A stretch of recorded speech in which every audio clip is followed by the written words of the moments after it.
അസ്സലാമു അലൈക്കും വറഹ്മത്തുള്ളാഹി വബറകാതുഹു. ഖുർആൻ പഠനം 1332, സൂറത്തു യൂനുസ് 24-ാം സൂക്തം. അഊദു ബില്ലാഹി മിനശ് ശൈത്വാനിർ റജീം. ബിസ്മില്ലാഹിർ റഹ്മാനിർ റഹീം. إنما مثل الحياة الدنيا كماء أنزلناه من السماء فاختلط به نبات الأرض مما يأكل الناس والأنعام حتى إذا أخذت الأرض زخرفها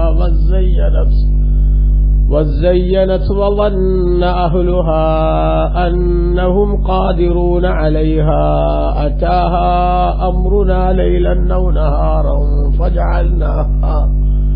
فجعلناها حصيدا كأن لم تغن بالأمس كذلك نفصل الآيات لقوم يتفكرون.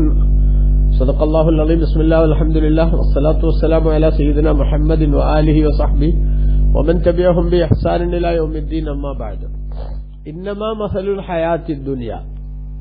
നിശ്ചയം ഈ ഭൗതിക ജീവിതത്തിന്റെ ഉദാഹരണം കമാഇൻ, മഴ പോലെയാണ്, വെള്ളം പോലെയാണ്. അൻസൽനാഹു മിനസ് സമാ, ആകാശത്തുനിന്ന് നാം വെള്ളം ഇറക്കി, അഥവാ മഴ പെയ്യിപ്പിച്ചു എന്നർത്ഥം. ഫഖ്തലത ബിഹി നബാത്തുൽ അർളി, അങ്ങനെ ഭൂമിയിലുള്ള സസ്യങ്ങൾ ആ മഴ കാരണത്താൽ ഇടകലർന്നു വളർന്നു. മിമ്മാ യഅ്കുലുൻ നാസു വൽ അൻആം, മനുഷ്യരും കന്നുകാലികളുമെല്ലാം ഭക്ഷിക്കുന്ന വസ്തുക്കളിൽ നിന്നുള്ളത് ഉള്ള സസ്യങ്ങൾ അത് ഇടകലർന്നു വളർന്നു. ഹത്താ ഇദാ അഖദത്തിൽ അർളു സുഖ്റുഫഹാ വസയ്യനത്, അങ്ങനെ ഭൂമി അതിന്റെ പ്രൗഢി സ്വീകരിക്കുകയും അത് അലങ്കൃതമാവുകയും ചെയ്തപ്പോൾ വലന്ന അഹ്ലുഹ, ആ ഭൂമിയുടെ അവകാശികൾ വിചാരിക്കുകയും ചെയ്തു അന്നഹും ഖാദിറൂന അലൈഹ, ഈ പച്ചപ്പ് നമുക്ക് ഉപയോഗപ്പെടുത്താൻ കഴിയുന്നവരാകും നമ്മൾ എന്ന് വിചാരിക്കുകയും ചെയ്തു. എന്ന് പറഞ്ഞാൽ ആ കൃഷിയൊക്കെ നമുക്ക് കൊയ്തെടുത്ത് അത് നമുക്ക് ഉപയോഗിക്കാൻ സാധിക്കും എന്നവർ വിചാരിക്കുകയും ചെയ്യുന്ന ഒരു ഘട്ടത്തിലെത്തിയപ്പോൾ അതാഹ അമ്രുന, ആ കൃഷിക്ക് നമ്മുടെ കൽപ്പന എത്തി. ലൈലന്നൗ നഹാറ, രാത്രിയോ പകലോ. അങ്ങനെ ഫജഅൽനാഹ ഹസീദൻ കഅല്ലം തഗ്ന ബിൽ അംസ്, ഇന്നലെ അത് നിലനിന്നിട്ടേ ഇല്ലാത്ത മട്ടിൽ ആ കൃഷി അല്ലെങ്കിൽ ആ പച്ചപ്പ് ഉന്മൂലനം ചെയ്യപ്പെട്ട അവസ്ഥയിൽ നാം ആക്കുകയും ചെയ്തു. കദാലിക നുഫസ്സിലുൽ ആയാത്ത്, ഇപ്രകാരം ദൃഷ്ടാന്തങ്ങൾ നാം വിശദീകരിക്കുന്നു. ലിഖൗമി യതഫക്കറൂൻ, ചിന്തിക്കുന്ന ആളുകൾക്ക് വേണ്ടി. അല്ലാഹു സുബ്ഹാനഹു വ തആല ഈ സൂക്തത്തിലൂടെ വളരെ പ്രധാനപ്പെട്ട ഒരു ഉത്ബോധനം നമ്മുടെ മനസ്സിലേക്ക് ഇട്ടുതരികയാണ്. കഴിഞ്ഞ സൂക്തത്തിൽ നമ്മൾ പറഞ്ഞുവല്ലോ, 23-ാമത്തെ സൂക്തത്തിൽ, ഭൂമിയിൽ ജീവിക്കുന്ന സമയത്ത് കടലിൽ കുടുങ്ങിയാൽ അള്ളാഹുവിനെ ഓർക്കുന്ന ആളുകൾ തന്നെ കരയിലേക്ക് എത്തുമ്പോഴേക്ക് വീണ്ടും നിഷേധത്തിന്റെ ആൾരൂപങ്ങളായി മാറുന്നുവെന്ന്. അപ്പൊ അതുമായി ബന്ധപ്പെട്ട് വിശദീകരിച്ചപ്പോൾ അള്ളാഹു താല പറഞ്ഞു, ആ വിധത്തിൽ അതിക്രമം കാണിക്കുന്ന ആളുകൾ അതിന്റെ ദുരിതം അവർ തന്നെ പേറേണ്ടി വരും. അവർക്ക് ഈ ഭൗതിക ജീവിതത്തിൽ ചില ഉപഭോഗങ്ങളും ചില സുഖങ്ങളും നൽകപ്പെട്ടു എന്ന് മാത്രമേ ഉള്ളൂ. അതേസമയത്ത് പിന്നീട് അവരെ കാത്തിരിക്കുന്നത് അതിദാരുണമായ ദുരന്തങ്ങളാണ് എന്ന് പറഞ്ഞല്ലോ. അപ്പൊ അത് പറഞ്ഞപ്പോ ഈ ഭൗതിക ജീവിതത്തിന്റെ വിഭവങ്ങളും ഇതിന്റെ സുഖങ്ങളും അതിന്റെ ഒരു വിശദീകരണം അല്ലാഹു തആല നൽകിയതാണിത് എന്ന് മഹാനായ ഇമാം അബൂ ഹയ്യാൻ റഹ്മത്തുള്ളാഹി അലൈഹി അവിടുത്തെ ബഹറുൽ മുഹീത്ത് തഫ്സീറിൽ രേഖപ്പെടുത്തുന്നത് കാണാം. മുനാസബത്തു ഹാദിഹിൽ ആയത്തിൽ ലിമാ ഖബലഹ, ഈ സൂക്തത്തിന് മുമ്പത്തെ സൂക്തവുമായുള്ള ബന്ധം അന്നഹു തആല ലമ്മാ ഖാല യാ അയ്യുഹന്നാസു ഇന്നമാ ബഗയുക്കും അലാ അൻഫുസിക്കും മതഅൽ ഹയാത്തിദ് ദുനിയ, കഴിഞ്ഞ സൂക്തത്തിൽ അല്ലാഹു സുബ്ഹാനഹു വ തആല നിങ്ങളുടെ അതിക്രമം നിങ്ങൾക്കെതിരെ തന്നെയാണ്, ഭൗതിക ജീവിതത്തിന്റെ ചില സുഖങ്ങൾ മാത്രമാണ് നിങ്ങൾക്ക് അനുഭവിക്കാൻ സാധിക്കുന്നത് എന്ന് പറഞ്ഞപ്പോൾ ലറബ മസലൻ അജീബൻ ഗരീബൻ ലിൽ ഹയാത്തിദ് ദുനിയ, ഭൗതിക ജീവിതത്തിന്റെ അമ്പരപ്പിക്കുന്നതും അത്ഭുതകരവുമായിട്ടുള്ള ഒരു ഉദാഹരണം അല്ലാഹു തആല വിശദീകരിക്കുകയാണ് ഇവിടെ.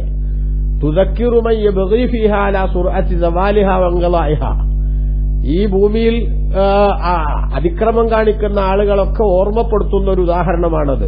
എന്ത് ഓർമ്മപ്പെടുത്തുന്നു? ഈ ദുനിയാവ് ക്ഷണഭംഗുരമാണ്, താൽക്കാലികമാണ്, വളരെ പെട്ടെന്ന് അവസാനിക്കും എന്നതിലേക്ക് സൂചന നൽകുന്ന, അത് ബോധ്യപ്പെടുത്തുന്ന ഒരു ഉദാഹരണം. വന്നഹാ ബിഹാലിൻ, ഈ ദുനിയാവിനെ സംബന്ധിച്ചിടത്തോളം ആ ദുനിയാവിലുള്ള അവസ്ഥ ഒരു സാഹചര്യത്തിലൂടെ തന്നെയാണ് മുന്നോട്ട് പോകുന്നത്. എപ്പോഴൊക്കെ സന്തോഷത്തിന്റെയും സൗകര്യങ്ങളുടെയും സുഖങ്ങളുടെയും ആനന്ദത്തിന്റെയും ഒക്കെ സാഹചര്യങ്ങളിലൂടെ നീ കടന്നു പോകുമ്പോഴും ആ ആനന്ദവും അതേപോലെ തന്നെ ആ സന്തോഷവുമെല്ലാം അത് തഊലു അംറുഹാ ഇലൽ ഫനാഇ, അത് നാശത്തിലേക്ക് ആണതിന്റെ കാര്യം നീങ്ങിപ്പോകുന്നത് എന്ന കാര്യം മനസ്സിലാക്കണം. അപ്പൊ ഭൗതിക ജീവിതത്തിൽ നമുക്ക് എന്തുമാത്രം സംവിധാനങ്ങളും സൗകര്യങ്ങളും ഒരുക്കപ്പെട്ടാലും ആ സൗകര്യങ്ങൾ അനുഭവിക്കുന്നതിന്, അത് ആസ്വദിക്കുന്നതിന് ഒരു നിശ്ചിത ടൈം മാത്രമാണ് നമുക്കിവിടെയുള്ളത്. അത് കഴിഞ്ഞാൽ എന്തായാലും ഒന്നുകിൽ ആ സൗകര്യങ്ങൾ തന്നെ നിഷ്പ്രഭമായി പോകുന്ന, അത് നിൽക്കുന്ന നിലയിൽ തന്നെ നഷ്ടപ്പെട്ടു പോകുന്ന, ആവിയായി പോകുന്ന സാഹചര്യങ്ങൾ ഉണ്ടാകും. അല്ലെങ്കിൽ അത് അനുഭവിക്കാൻ മാത്രം നമ്മളിവിടെ ലഭ്യമല്ലാത്ത, അല്ലെങ്കിൽ നമ്മൾ തന്നെ മരിച്ചു പോകുന്ന അവസ്ഥകൾ ഉണ്ടാകും.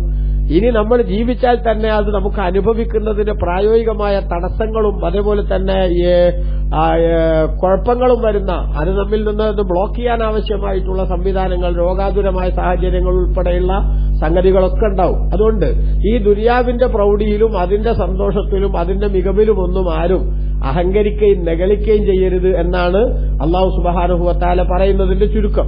ഇന്നമാ മസലുൽ ഹയാത്തിദ് ദുനിയ, നിശ്ചയം ഭൗതിക ജീവിതത്തിന്റെ ഉദാഹരണം കമാഇൻ അൻസൽനാഹു മിനസ് സമാ, ആകാശത്ത് നിന്ന് നാം വെള്ളം ഇറക്കിയതുപോലെയാണ്. എന്നിട്ട് ഫഖ്തലത ബിഹി നബാത്തുൽ അർളി മിമ്മാ യഅകുലുൻ നാസു വൽ അൻആം, കന്നുകാലികളും മനുഷ്യരുമെല്ലാം ഭക്ഷിക്കുന്ന പിന്നെ ഭൂമിയിലെ വിവിധ സസ്യങ്ങൾ ആ മഴ കാരണത്താൽ, ആ വെള്ളം കാരണത്താൽ ഇടകലർന്നു നിന്ന് വളരുകയാണ്. ഈ ഉദാഹരണം അല്ലാഹു സുബ്ഹാനഹു വ തആല പറയുന്നതിനെ പറ്റി ഇബ്നു കസീർ തന്റെ തഫ്സീറിൽ രേഖപ്പെടുത്തുന്നു.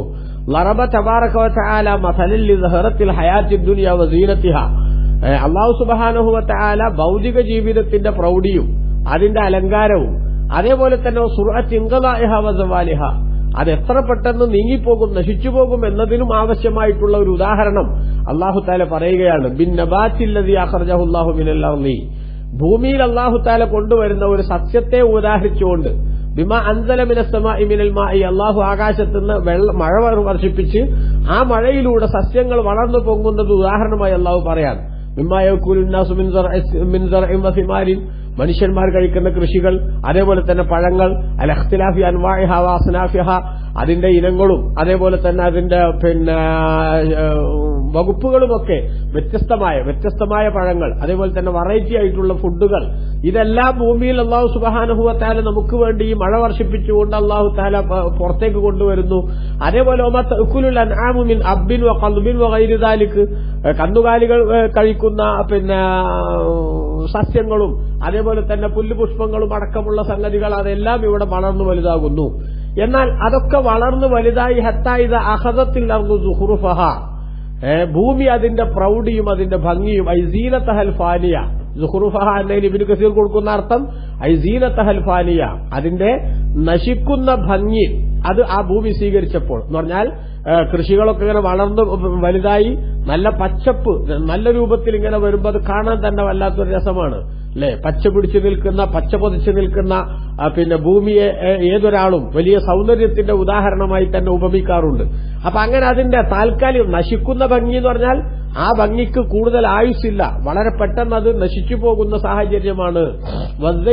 ആ ഭൂമി പിന്നെ ഭംഗിയാവുകയും ചെയ്തു, ഭംഗി സ്വീകരിക്കുകയും ചെയ്തു. ഹസുനത്ത് ബിമാ ഖറജ മിൻ റബാഹ മിൻ സുഹൂരി നവറത്തിൻ മുഖ്തലിഫത്തിൽ അഷ്കാലി വൽ അൻവാൻ, വ്യത്യസ്ത ശൈലിയും രൂപവുമുള്ള നല്ല പിന്നെ കാണാൻ സൗന്ദര്യമുള്ള പ്രഭയുള്ള പ്രൗഢിയുള്ള അതിന്റെ എല്ലാ ഭംഗിയോടും കൂടെ ഭൂമി അത് പിന്നെ അതിന്റെ ഭംഗി സ്വീകരിച്ചപ്പോൾ വലന്ന അഹ്ലുഹ അല്ലദീന സറഊഹ വഗറസൂഹ, ആ കൃഷികളെല്ലാം നട്ടുനനച്ചുണ്ടാക്കിയ ആ കൃഷികളെല്ലാം ചെയ്തിട്ടുള്ള അതിന്റെ ആളുകൾ അവർ ധരിക്കുകയും ചെയ്തു, വിശ്വസിക്കുകയും ചെയ്തു, അന്നഹും ഖാദിറൂന അലൈഹ, അവർക്കത് കൊയ്തെടുക്കാൻ സാധിക്കുമെന്ന്, അത് ഉപകരിക്കാൻ സാധിക്കുമെന്ന്.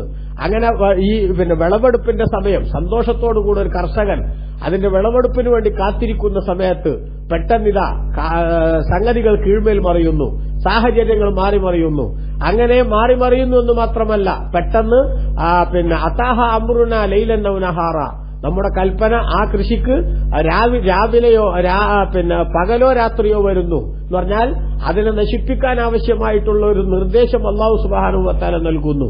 ആ നിർദ്ദേശം കിട്ടിയ കാരണത്താൽ ഫബൈനാഹും കദാലിക ജാഅത്ഹാ സായിഖത്തുൻ ഔ റീഹും ബാരിദ, കടുത്ത കാറ്റോ അല്ലെങ്കിൽ വേറെ ഏതെങ്കിലും വിധത്തിലുള്ള ദുരിതങ്ങളോ കാലവർഷമോ കൊടുങ്കാറ്റോ അങ്ങനെ തുടങ്ങിയിട്ടുള്ള എന്തെങ്കിലുമൊക്കെ ദുരിതങ്ങൾ വരികയും അങ്ങനെ അതിന്റെ കൃഷികളൊക്കെ നശിച്ച് അതേപോലെ തന്നെ സംഗതികളെല്ലാം തകർന്നടിഞ്ഞ് ഫജഅൽനഹ ഹസീദൻ ആ കൃഷിയെ ആ നല്ല പച്ചപ്പുണ്ടായിരുന്ന സംവിധാനത്തെ നമ്മളതാ കൊയ്തെടുക്കപ്പെട്ടതാക്കിച്ചാൽ അത് ഉണങ്ങി തകർന്ന് ഒന്നുകിൽ നല്ല കടുത്ത വരൾച്ച വന്നു, ആ വരൾച്ചയിൽ കൃഷികളെല്ലാം ഉണങ്ങിപ്പോയി എന്ന് പറയും. അല്ലെങ്കിൽ നല്ല വെള്ളപ്പൊക്കം വന്നു, വെള്ളപ്പൊക്കത്തിൽ ഒലിച്ചുപോയി എന്ന് പറയും.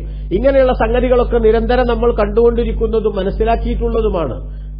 അങ്ങനെ ആ വിധത്തിൽ അതിന് പരീക്ഷണങ്ങൾ നമ്മൾ നൽകിയപ്പോൾ ആ പരീക്ഷണങ്ങളുടെ അടിസ്ഥാനത്തിൽ അതെല്ലാം ഇന്നലെ കാലം തകനബില്ലംസ് ബഹുമാനപ്പെട്ട ഖുർആൻ ഇവിടെ പറയുന്നത് നോക്കൂ, ഫജഅൽനഹ ഹസീദൻ കാലം തകനബില്ലംസ്.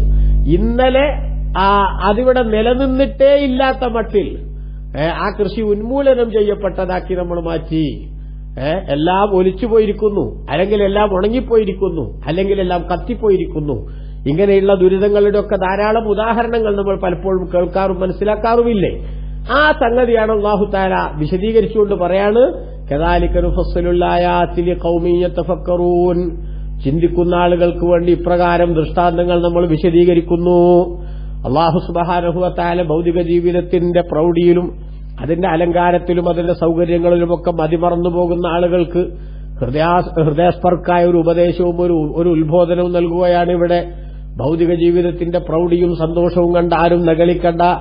ഇതാണ് എന്റെ ജീവിതത്തിന്റെ ഏറ്റവും വലിയ സൗഭാഗ്യമെന്ന് ചിന്തിക്കണ്ട. കാരണം ഭൗതിക ജീവിതത്തിന് എല്ലാ സൗകര്യങ്ങളും ഉണ്ടായാലും അതിന് കടുത്ത പരിമിതിയുണ്ട്, അതിന് നിശ്ചിത കാലാവധിയുണ്ട്. ആ കാലാവധിക്കപ്പുറത്തേക്ക് ഒരു എക്സ്പയർ ഡേറ്റ് എന്ന് പറയുന്നത് ഇതിനെല്ലാം ബാധകമാണ്. അതിന്റെ അപ്പുറത്തേക്ക് അത് മുന്നോട്ട് പോവില്ല. ഒരു പക്ഷേ അല്ലാഹു സുബ്ഹാനഹു വ തആല ആ കൃഷിക്കും അതേപോലെ തന്നെ ഭൗതിക സംവിധാനത്തിലും നാശം നൽകും. ഈ കൃഷി എന്ന് പറഞ്ഞത് നമുക്കൊരു ഉദാഹരണത്തിന് പറഞ്ഞെന്നാണ് നമുക്ക് മനസ്സിലാവുന്ന ഒരു ഉദാഹരണം. ഇനിയിപ്പോ അതൊന്നും ഇല്ലാതെ വെക്കുക, മുസീബത്തൊന്നും വന്നില്ലാതെ വെക്കുക. എന്നാലും ഇപ്പൊ ഭൂമിയുടെ അവസ്ഥ എന്താ?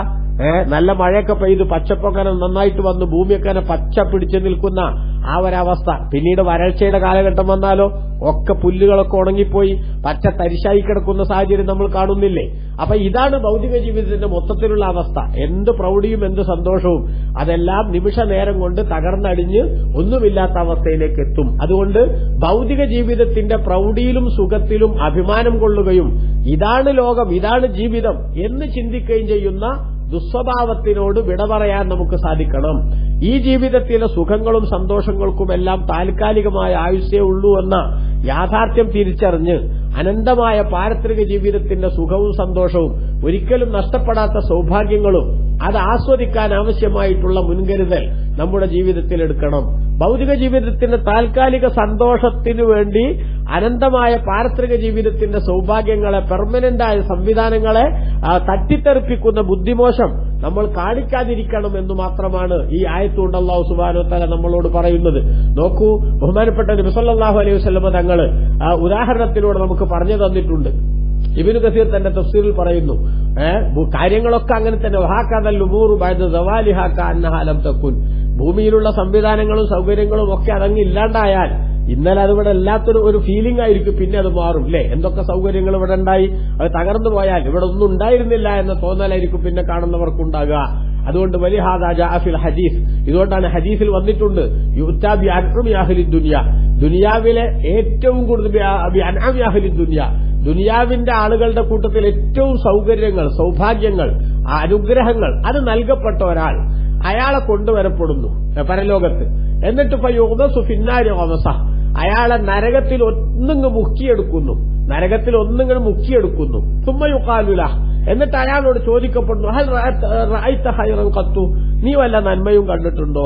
നരകത്തിന്റെ ഒരു ചെറിയ ശിക്ഷയുടെ സാമ്പിൾ അദ്ദേഹത്തിന് ഒരു നിമിഷത്തേക്ക് അനുഭവിപ്പിച്ചിട്ട് നീ വല്ല സന്തോഷങ്ങളും നന്മയും കണ്ടിട്ടുണ്ടോ എന്ന് പറഞ്ഞാൽ, നേരത്തെ നീ ജീവിതകാലത്ത് എന്തെങ്കിലുമൊക്കെ സന്തോഷങ്ങൾ അനുഭവിച്ചിട്ടുണ്ടോ എന്ന് ചോദിച്ചാൽ, അതായത് അതിന്റെ വിശദീകരണം ഇബ്നു കസീർ പറയാണ്, ഹൽ മർറ ബിക നഈമുൻ ഖത്തു, വല്ല സന്തോഷവും സൗകര്യങ്ങളും നീ അനുഭവിച്ചിട്ടുണ്ടോ, നിന്റെ അടുത്തുകൂടെ പോയിട്ടുണ്ടോ എന്ന് ചോദിച്ചാൽ ഫയഖൂലു ലാ, ആ മനുഷ്യൻ പറയും ഇല്ലാന്നോ.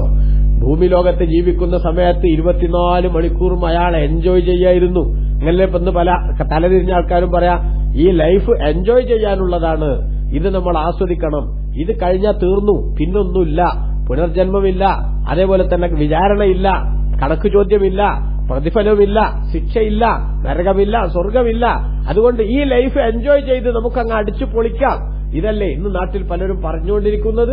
എന്നിട്ട് ആ താൽക്കാലിക സന്തോഷവും സൗഭാഗ്യങ്ങളും അനുഭവിക്കാൻ വേണ്ടി അനന്തമായ പാരത്രിക ജീവിതത്തിന്റെ സൗഭാഗ്യങ്ങളെ തട്ടിത്തെറിപ്പിക്കാൻ ഒരു മനസാക്ഷിക്കുത്തുമില്ലാത്ത വിധത്തിലുള്ള താളം തെറ്റിയ താരാട്ട് നമ്മൾ നിരന്തരം കണ്ടുകൊണ്ടിരിക്കുകയല്ലേ. അവിടെയാണ് ഈ ഹദീസിന്റെ പ്രസക്തി നമ്മൾ മനസ്സിലാക്കേണ്ടത്.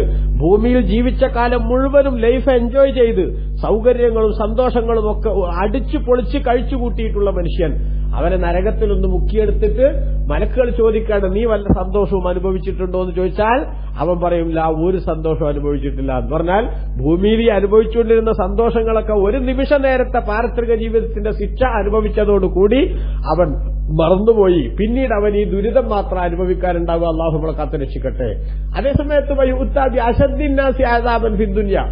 ഭൂമിയിൽ ഏറ്റവും കൂടുതൽ ശിക്ഷ അനുഭവിച്ചിരുന്ന, പ്രതിസന്ധികൾ അനുഭവിച്ചിരുന്ന ഒരാൾ, അയാൾ പക്ഷെ സത്യവിശ്വാസിയായിരുന്നു, അയാളെ കൊണ്ടുവരപ്പെടും. ഭൂമിയിലൊക്കെ പരീക്ഷണങ്ങൾക്കുമേൽ പരീക്ഷണങ്ങളായിരുന്നു. ഒരാൾ രോഗം മാറി വീട്ടിലേക്ക് വരുമ്പോഴേക്ക് അടുത്ത ആളെ ഹോസ്പിറ്റലിൽ അഡ്മിറ്റ് ചെയ്തിട്ടുണ്ടാവും. ഒരു കടം തീരുമ്പോഴേക്ക് അടുത്ത കടം കുന്നുകൂടിയിട്ട് തന്റെ മുന്നിൽ വല്ലാത്ത അസ്വസ്ഥത സൃഷ്ടിക്കുന്നുണ്ടാകും. അങ്ങനെ ഭൂമിയിൽ ജീവിച്ചപ്പോ സ്വസ്ഥതയും സമാധാനവും സന്തോഷവും അറിഞ്ഞിട്ടില്ലാത്ത ഒരു പരീക്ഷിക്കപ്പെട്ട മനുഷ്യൻ അവനെ പരലോകത്ത് കൊണ്ടുവരപ്പെടുന്നു. പക്ഷെ ആ പരീക്ഷണങ്ങളൊക്കെ അനുഭവിക്കുമ്പോഴും അവൻ ഈ ലോകത്തെ കഷ്ടപ്പാടും ദുരിതങ്ങളുമൊക്കെ അതിനൊരു പരിധിയുണ്ടെന്നും ആയുസ്സുണ്ടെന്നും മനസ്സിലാക്കി അള്ളാഹുവിൽ ക്ഷമയോടുകൂടെ മുന്നോട്ട് പോയ ആളായിരുന്നു എങ്കിൽ ആ മനുഷ്യനെ പരലോകത്ത് കൊണ്ടുവരപ്പെടുന്നു. എന്നിട്ട് അദ്ദേഹത്തെ സ്വർഗത്തിന്റെ സുഖങ്ങളിലും സന്തോഷങ്ങളിലും ഒന്ന് ചെറുതായിട്ട് മുക്കിയെടുക്കാനുള്ള ആലങ്കാരിക പ്രയോഗമാണ്. അദ്ദേഹത്തിന് ചെറുതായിട്ടൊരു സുഖം അനുഭവിക്കാനുള്ള അവസരം കൊടുക്കുന്നു. അത് അനുഭവം കൊടുത്തിട്ട് സുമ്മയുക്കാലുലഹു അയാളോടും ചോദിക്കപ്പെടുന്നു, ഹൽ റഅയ്ത ബൂസൻ ഖത്തു, നിങ്ങൾ വല്ല ബുദ്ധിമുട്ടും വിഷമവും കണ്ടിട്ടുണ്ടോ, നിങ്ങൾക്ക് വല്ല വിഷമവും അനുഭവിക്കേണ്ടി വന്നിട്ടുണ്ടോ എന്ന് ചോദിച്ചാൽ ജീവിച്ച കാലത്ത് മുഴുവനും കരഞ്ഞു തീർത്ത മനുഷ്യൻ, അസ്വസ്ഥത മാത്രം അനുഭവിച്ച മനുഷ്യൻ, അവന്റെ മറുപടി വരുന്നു ഫയഖൂലുല, ഞാനൊരു വിഷമവും അനുഭവിച്ചിട്ടില്ല എന്ന് പറഞ്ഞാൽ ഒരു നിമിഷ നേരം സ്വർഗത്തിന്റെ സുഖത്തിന്റെ സൗഭാഗ്യത്തിന്റെ അവസ്ഥകൾ അനുഭവിക്കാൻ ഭാഗ്യം ലഭിക്കുന്നതോടുകൂടി അതുവരെ അനുഭവിച്ച സകലമായ ദുഃഖങ്ങളും മറന്നുപോകുന്നു. ദുഃഖങ്ങൾക്ക് വിട, സന്തോഷങ്ങൾക്ക് സ്വാഗതം. ഈ കണ്ടീഷനിലേക്ക് അവൻ വരുന്നു. അതേസമയത്ത് ജീവിതകാലം മുഴുവനും അടിച്ചു പൊളിച്ചു ജീവിച്ചവൻ, ആ മനുഷ്യൻ പരലോകത്ത് ശിക്ഷയുടെ ഒരു ചെറിയ കാറ്റേൽക്കുമ്പോഴേക്ക് ഈ അനുഭവിച്ച സുഖങ്ങളെല്ലാം വിസ്മൃതിയിലാകുന്നു. ഇനി അങ്ങോട്ട് അവന്റെ ജീവിതത്തിൽ സന്തോഷങ്ങൾക്ക് വിട, ദുഃഖങ്ങൾക്ക് സ്വാഗതം എന്ന കണ്ടീഷൻ വരുന്നു. അപ്പൊ ബുദ്ധിയുള്ള മനുഷ്യൻ ഒരിക്കലും തന്നെ ഈ ഭൗതിക ജീവിതത്തിന്റെ പ്രൗഢിയിൽ മതിമറന്ന് അനന്തമായ പാരത്രിക ജീവിതത്തിന്റെ സംവിധാനങ്ങളും സൗകര്യങ്ങളും അത് കളഞ്ഞുകുളിക്കുന്ന ശൈലിയിലേക്ക് എത്തരുത് എന്നാണ് അല്ലാഹു തആല ഈ ഉദാഹരണത്തിലൂടെ പറയുന്നത്. അതാണ് തുടർന്നുള്ള പറഞ്ഞത്, കദാലിക നുഫസ്സിലുൽ ആയാത്ത്, ഇപ്രകാരം ദൃഷ്ടാന്തങ്ങൾ നമ്മൾ വിശദീകരിക്കുന്നു, ലിഖൗമി യതഫക്കറൂൻ, ചിന്തിക്കുന്ന ആളുകൾക്ക് വേണ്ടി. അതുകൊണ്ട് ഭൗതിക ജീവിതത്തിന്റെ ക്ഷണഭംഗുരതയും അതേപോലെ തന്നെ താൽക്കാലിക ശൈലിയും ചിന്തിക്കുകയും പാരത്രിക ജീവിതത്തിന്റെ അനന്തമായ സാധ്യതകളെക്കുറിച്ച് മനസ്സിലാക്കുകയും ചെയ്ത് പരലോകം രക്ഷപ്പെടണം, അവിടെ എനിക്ക് സന്തോഷം കിട്ടണം, അവിടെ എനിക്ക് സുഖമുണ്ടാവണം, അവിടെ പടച്ചവന്റെ പൊരുത്തത്തിന് പരിഗണിക്കപ്പെട്ടവരുടെ കൂട്ടത്തിൽ പെടണം, അതിനാവശ്യമായ വിധം എന്റെ ജീവിതത്തെ ക്രമീകരിക്കണം, തഖ്വയിൽ അധിഷ്ഠിതമായി വിധിവിലക്കുകൾ പാലിച്ചുകൊണ്ട് നിയമനിർദ്ദേശങ്ങൾ ശ്രദ്ധിച്ചുകൊണ്ട് അള്ളാഹു ചെയ്യണമെന്ന് പറഞ്ഞതെല്ലാം പ്രവൃത്തിപഥത്തിൽ കൊണ്ടുവന്ന് ചെയ്യരുതെന്ന് വിലക്കിയതെല്ലാം ഒഴിവാക്കിക്കൊണ്ട് ഒരു നല്ല മനുഷ്യന്റെ, ഒരു നല്ല മുസ്ലിമിന്റെ കൾച്ചർ അതെന്റെ ജീവിതത്തിൽ ഞാൻ കൃത്യമായി മുന്നോട്ട് കൊണ്ടുപോകണമെന്ന് ചിന്തിക്കണം. ഏതു പ്രവർത്തനങ്ങൾ നടത്തുമ്പോഴും, എന്ത് വാക്ക് പറയുമ്പോഴും, ഏതു ഇടപാടുകളിൽ ഇടപെടുമ്പോഴും ഈ ഇടപാട് മതപരമായി എന്നെ എങ്ങനെ ബാധിക്കും, ഇതെന്റെ ഈമാനിനെയും എന്റെ ആഖിറത്തെയും എങ്ങനെ ബാധിക്കും എന്ന ചിന്തയോടുകൂടെ കടുത്ത ഉത്ബോധന മനസ്ഥിതിയോടുകൂടെ തന്നെ തന്റെ ജീവിതത്തെ ക്രമീകരിച്ച് മുന്നോട്ട് പോകാൻ ഒരു വിശ്വാസിക്ക് സാധിക്കണം. അവൻ പറയുന്നതിന് മുമ്പ് ചിന്തിക്കണം, ഈ പറച്ചിൽ എന്റെ ആഖിറത്തിനെ എങ്ങനെ ബാധിക്കുമെന്ന്. അവൻ എന്തെങ്കിലും പ്രവർത്തിക്കുന്നതിന് മുമ്പ് ആലോചിക്കണം, ഇതെന്റെ ആഖിറത്തിലേക്ക് നേട്ടമോ കോട്ടമോ എന്ന്. അങ്ങനെ ജീവിതത്തെ അച്ചടക്കമുള്ള ഒരു ശൈലിയിലേക്ക് അവൻ കൊണ്ടുവരണം. നിയമനിർദ്ദേശങ്ങൾ പുലർത്തുകയും അള്ളാഹുവിന്റെ വിധിവിലക്കുകൾ ശ്രദ്ധിക്കുകയും ചെയ്യുന്ന ഒരു മാനസികാവസ്ഥയിലേക്ക് നമ്മുടെ ആത്മീയമായ ഒരു തലം അത് നമ്മൾ വളർത്തിക്കൊണ്ടുവരണം. അങ്ങനെ ചിന്താബോധമുള്ള അതേപോലെ തന്നെ ലക്ഷ്യബോധമുള്ള ഒരു സമൂഹ സൃഷ്ടിക്ക് ആവശ്യമായിട്ടുള്ള ഉത്ബോധനങ്ങൾ അല്ലാഹു സുബ്ഹാനഹു വ തആല വിശുദ്ധ ഖുർആനിലൂടെ നമുക്ക് നൽകുമ്പോൾ, മുത്തുനബി സല്ലല്ലാഹു അലൈഹി വസല്ലം തങ്ങൾ അവിടുത്തെ വചനങ്ങളിലൂടെ നമുക്ക് നൽകുമ്പോൾ, ആ വചനങ്ങൾക്കൊക്കെ വലിയ വില കൊടുക്കാൻ, അതിന് വലിയ മൂല്യം കാണാൻ നമ്മൾ ശ്രദ്ധിക്കുകയും അത് ജീവിതത്തിൽ പ്രാക്ടിക്കലാക്കുകയും ചെയ്യണം. അല്ലാഹു തആല നമ്മെ എല്ലാം അനുഗ്രഹിക്കുമാറാവട്ടെ. ആമീൻ. വസല്ലല്ലാഹു തആല വസല്ലമ വബാറക അലാ സയ്യിദിനാ മുഹമ്മദ് വആലിഹി വസഹ്ബിഹി അജ്മഈൻ വൽഹംദുലില്ലാഹി റബ്ബിൽ ആലമീൻ. വസ്സലാമു അലൈക്കും വറഹ്മത്തുള്ളാഹി.